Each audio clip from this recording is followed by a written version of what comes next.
On this short tutorial, I'm gonna show you how to fix Instagram direct messages not loading. So if you want to fix DMs not loading, this video is gonna help you. Just watch until the end. First thing you have to do, go to settings,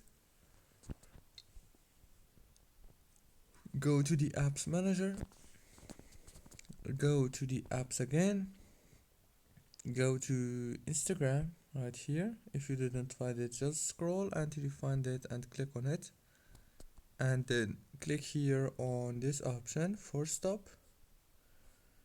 Now you have to do one thing, go to the data usage and make sure that all the network access options are enabled like this, from the first one to the last one.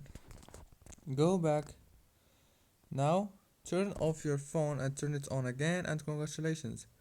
Don't forget to like, subscribe.